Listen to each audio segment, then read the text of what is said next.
What is up, guys? It's the Sound Alchemist, part of One Mind Syndicate, and today I'm back to talk about, you guessed it, Warhammer 40k.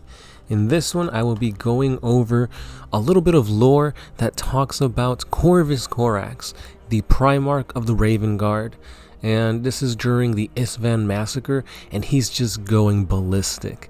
We get to see exactly how a Primarch goes to war, and how Corax is just decimating on the battlefield. When you think Primarchs, for some reason, Corax is one of the ones I forget about. Corvus Corax is all about being sneaky, so I guess that kind of makes sense.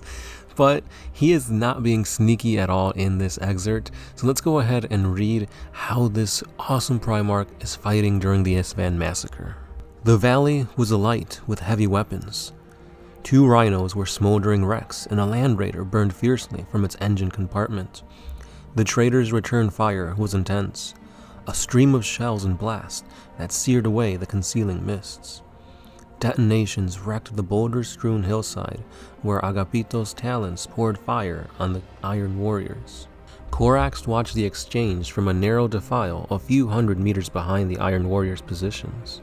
He saw the crews of the Thunderstrikes readying their big guns and knew it was time to act. He had expected as much, but hadn't wanted Aloni to attack too soon for fear of revealing the strategy. Corax felt no remorse at deceiving his own commanders. It was for their survival that the Primarch had decided against them attacking early. He could handle the situation on his own. The Primarch broke from cover, pounding across the pebble-strewn hillside with long strides. Surprise would be his first weapon. As the gravel sprayed underfoot, a lone Iron Warrior, his silver armor dappled with water droplets, turned towards Corax, perhaps somehow hearing the crunching footfalls over the din of battle. The Primarch acted without hesitation.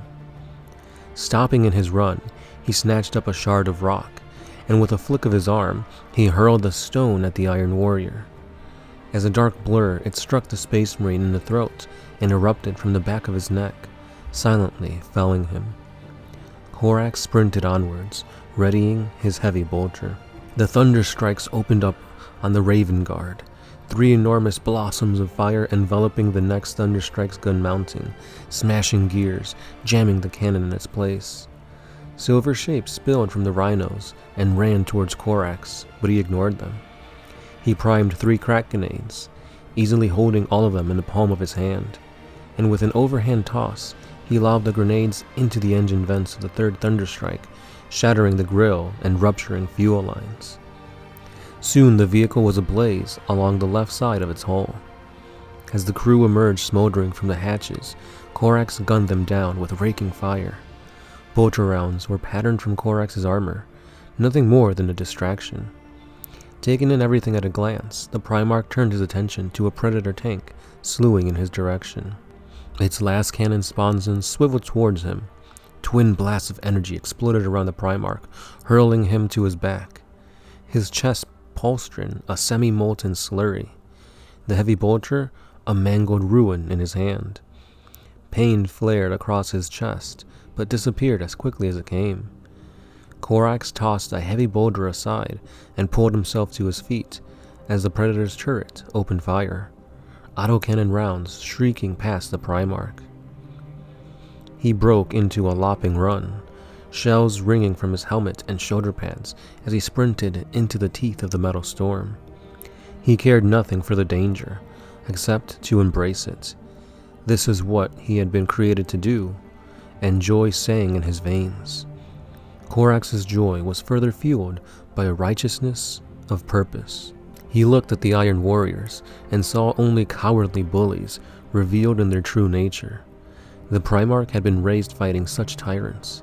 To find them within the ranks of the legions of Astartes appalled him in a way that nothing else ever had. The slave masters of Lycius had been human. They had been fallible. The Space Marines had no such excuse. They had been chosen for their strength of body and purpose. They had sworn binding oaths of service to the Emperor and the growing empire of mankind. They were liberators, not oppressors. With a feral roar, Corax leapt upon the Predator. Driven by his indignant rage, he drove his fist through the driver's slit, crushing the skull of the Iron Warrior within. Jumping onto the turret, the Primarch tore away the hatch covers, sending their jagged remains slicing through the Iron Warrior squads, advancing on him from the transports. The tank's commander looked up in surprise as dim light flooded the interior of the Predator. Corax reached in, his gauntlet enveloping the Space Marine's head. The helmet resisted for only a moment before giving in to the titanic pressure, the tank commander's skull collapsing between Corax's fingers. Dropping to the ground, the Primarch grabbed one of the sponson las cannons and braced a foot against the tank's hull. With a heave of his shoulders, Corax tore the mounting free. The gunner within dragged halfway out of the hole. Corax brought his fist down onto the Iron Warrior's back, the force of the blow cracking his armor and shattering his spine. The bolter fire was becoming too intense to ignore. Like a rain shower that suddenly became a hailstorm, it had grown in vehemence. 4 squads of Iron Warriors poured their fire at the Primarch, legs braced, muzzle flares gleaming from their armor. The Primarch hurled the remains of the Predator sponson through them, crushing 3 Space Marines. The smoking trail of a missile cut through the air a moment before the projectile crashed into Corax's left shoulder, sending shards of ceramite in all directions. Staggering the Primarch to one knee, he spat a wordless curse as he surged forwards once more.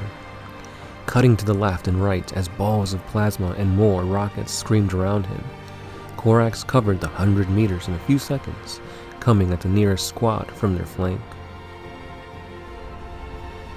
His fists buckled as faceplates of the first 2 Space Marines. As their bodies slumped, the Primarch snatched up their weapons and stormed into the rest of the squad, a blazing bolter in each hand. The bolts hammered into the Iron Warriors, half a dozen more left on the ground before Corax knew that the ammunition bolts were exhausted. Corax tossed the weapons aside. The squad sergeant leapt at Corax, a screeching chainsword in his right hand, bolt pistol blazing in the left. The Primarch swatted away the whirling teeth of the chainsword and grabbed at the sergeant's elbow. With a twist and a wrench, he tore out the Iron Warrior's arm and swung it around the razor-sharp blades of the chainsword, biting deep into the sergeant's helmet. Corax threw the bloody limb aside and grabbed the grenade from a fallen sergeant's belt, slamming his fist into the chest of another Space Marine. The explosive detonation in his grasp, Corax hurled the whine of the hydraulics to his right as he shook his numbed fingers. A Land Raider opened its assault ramp. Silhouetted against the ruddy light within was a squad of bulky Terminators. They did not waste the ammunition of their combi bolters, but came forward quickly, flexing lightning-enveloped claws.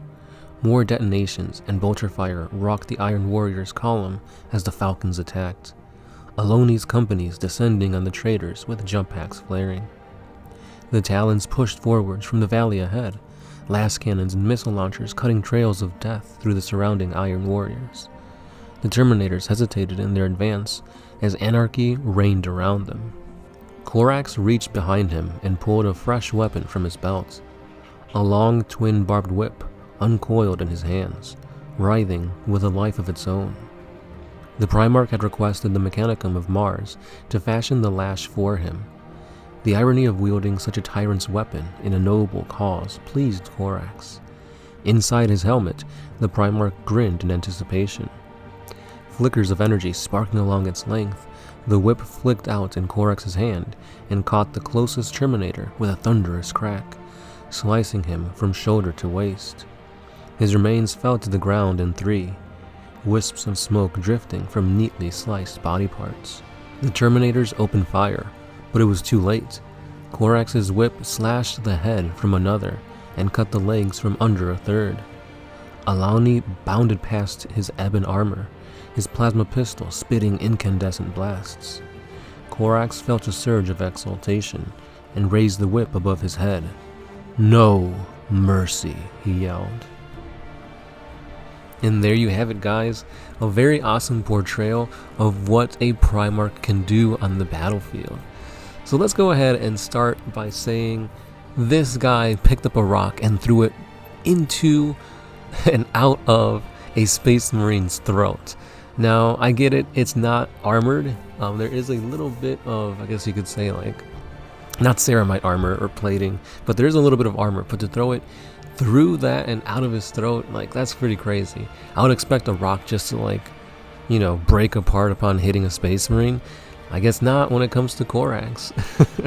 And it's very interesting to see Corax just let loose like this, because Corvus Corax is all about being sneaky, and he was not being sneaky at all. There could have been times where he could have used his psychic ability to basically blend in with the shadows of war and become invisible, but he didn't. He wanted to go out there and take out the traitorous Space Marines. I mean, the dude took a last cannon shot to the chest. I mean, yeah, it did hurt him for a second, but that was about it. He also took a missile launcher to the shoulder, which did push him down to one knee, and he took on a freaking hail of bolter fire. None of this had any effect on him. So it's pretty crazy to see just the ferocity of a Space Marine going up against the determination of a Primarch, and the Primarch comes out on top. The dude literally ripped apart a tank with his bare hands. So yeah, that just goes to show you just how powerful Primarchs are. We're pretty much an entire, dare I say, legion of Space Marines couldn't take him out. I mean, yeah, of course, the entirety of the Iron Warriors were not there against him, but tons of squads, tons of bolter rounds pushed into him, tanks were firing into him, and he came out on top. And then things were looking even bleaker for the Iron Warriors once he took out his power whip. So yeah, as you can see, Corvus Corax is a monster on the battlefield, and he's not even the strongest combatant of the Primarchs out there. So yeah, this is just a taste of what they can do. For more awesome looks into the Primarchs, I greatly recommend you guys check out The Death of the Primarchs, where we talk about how these awesome warriors of nigh unstoppable force have met their end. So I'll leave that link down at the end of the video so you guys can check it out. But yeah, that's all I got for today. Thank you guys for listening. Thank you guys for watching. Be sure to subscribe if you like what we do here. You can also support us via Super Thanks, Patreon. Yeah, and you can check us out over on TikTok as well on our Twitter page. So this has been The Sound Alchemist, part of One Mind Syndicate, and I'll see you in the next one. Peace.